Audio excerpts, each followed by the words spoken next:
Hi, today we're going to talk about transgender women in women's sports. Now, it's not black and white. You may think immediately you have your answer immediately, but it's not black and white. And I want to educate you guys who don't know on some of the things that happen in the locker rooms, like full nudity because you're in a locker room, undressing and dressing. And just because you're transgender doesn't mean that you don't still have your body parts. So we're going to talk about that today, and I'd love your feedback. Just comment below and everything. We're going to do that today. And I'm also going to react to a stage steal video along with Riley Gaines, who is an active opponent to trans men in women's sports, and she's been there, and she's going to tell some of the behind the scenes in this video. I'll react to things as they come, and if you're interested, please keep watching.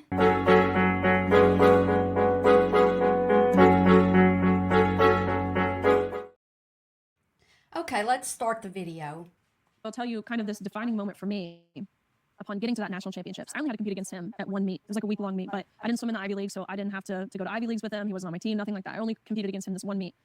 So upon getting to that meet, I'm kind of ashamed to admit it, but I was almost intrigued prior to arriving because we had so many questions.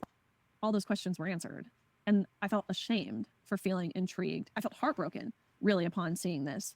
What was your when you first saw him up close and in person for the first time? Well, first I had to do this because he's so tall. He's huge. He's huge.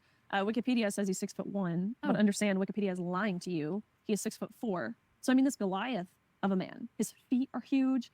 Of course, wearing a women's swimsuit with a bulge. Like, there was so much about this where I was just like, oh my gosh. So what was your reaction when you saw him in person for the first time in a swimsuit? We were kind of like, me and my teammates, actually the first time I saw him was in the locker room. And so, as I said, which let me just kind of set the scene, a swimming locker room is not a place of modesty. Okay, if any of you have ever played sports or been involved where there was a locker room, the locker room that I used in junior high and high school was tiny. But we had like 15 girls in there taking off our, maybe, changing down to nothing, and some of us didn't, and some of us were really modest, and we didn't enjoy that big room of people. But imagine if if a person comes into your locker room and they're undressing and they're the opposite sex, and you can look away, you can be modest and everything, but it's still quite a shock especially if you're talking about younger women, but even in, not everybody wants to see that. I don't want to see that. I don't want to see that. These suits that you put on, your racing suits, it takes about 15, 20 minutes to really poke and prod yourself into these suits. They're paper thin, they're skin tight, your nail beds are bleeding by the end of it. Most of the time you bring gloves, so your fingernails don't poke through your suit, or so your fingers literally don't bleed because it's so intense. You have friends like helping you try and like tuck skin rolls in your suit, all this stuff. So it's a very intimate, not modest environment. And there's also a lot of course, fully undressing. Of course. You get to the pool in your clothes, you change into your warm-up suit, just a normal practice suit. Then after warm-up, you change into your racing suit, which is where, you're really fighting to put this thing on. Then after that, after you race, you come back and you change back into your practice suit to go warm down. Then after that, you come and put your clothes back on. So there's 5 times of fully undressing in one session. And we had multiple sessions every day to set the scene. So I'm in the locker room. I have my back turned, of course, undressing. And so she's used to that, right? She's used to fully undressing 4 or 5 times per time at the gym, or at the pool, but not what's coming next. I believe I was going from my practice suit back into my street clothes, and all of a sudden you hear a man's voice in that locker room. Of course, it's awkward, it's embarrassing, it's uncomfortable. It was innate for every single girl in that locker room to cover themselves, whether it was with their hands or their clothes or their towels, and to leave as quickly as they could. But it felt, of course, it's an utter violation. It felt like betrayal. It was traumatizing, and maybe not even necessarily traumatizing because of what we were forced to see or how we were forcibly and non-consensually exploited.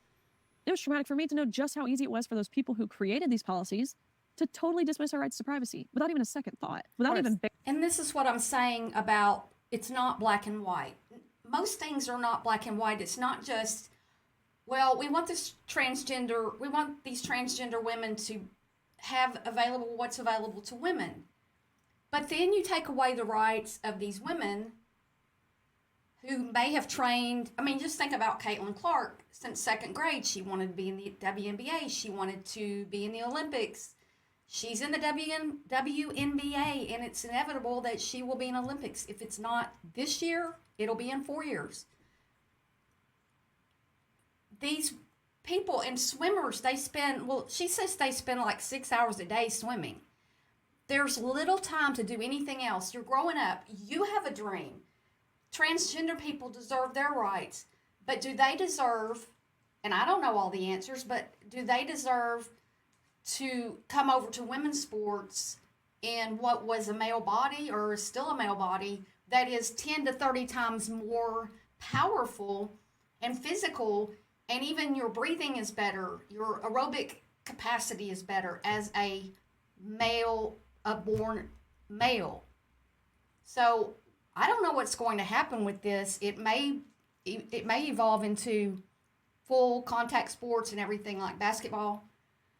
Bare minimum forewarning us that we would be sharing this changing How space. was he handling the tucking himself into a suit? Like, is that, it's all exposed? Like, are you right there witnessing this? Yeah. So Was he again, getting help from somebody? Would you say? I got out of there before I even saw him putting on a women's swimsuit. But a swimming locker room, like, it's basically just a big square, like a big open square. There's no like aisles or halls or I mean, of course, there's bathroom stalls, maybe 3, but this meet had hundreds of swimmers, so it's not an actual feasible option to get undressed inside of a stall. Like, and let's be honest, locker rooms in general aren't comfortable. But growing up as a swimmer, you become comfortable being vulnerable in that environment. But that vulnerability was entirely stripped. And so he kind of just went off and I mean, he was in the wide open and just takes his clothes off, and lo and behold, Thomas and all of his glory, or lack thereof.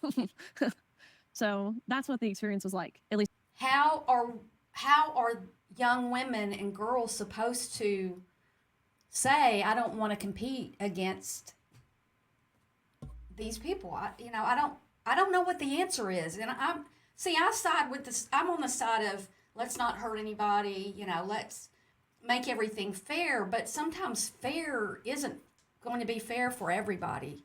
And so, it's a deeper thing we have to look at. And like I said, I'm in the LGBTQ community, so I'm going to side on, most of the time I'm probably going to be on the side of the LGBTQ community, even though I don't have anything to do with a lot of LGBTQ, right?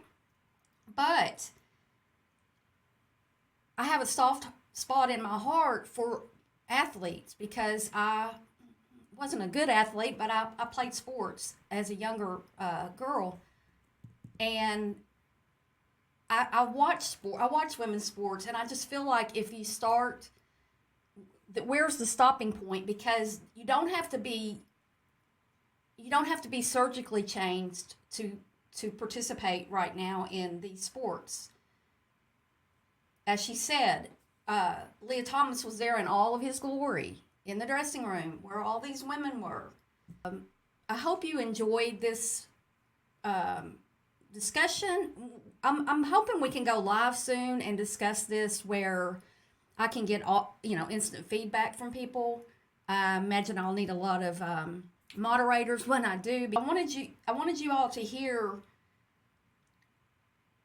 what it's like behind the scenes. And like I said, there's more to come. And I appreciate you watching. And if you wouldn't mind giving me a thumbs up and also subscribe, because if you're interested in this topic, I'm one of the places you need to be. I'll see y'all soon, and please be kind to yourself. If you're kind to yourself, you're going to be kind to everybody. So let's do that, and let's meet back here soon and talk about this. Have a great day.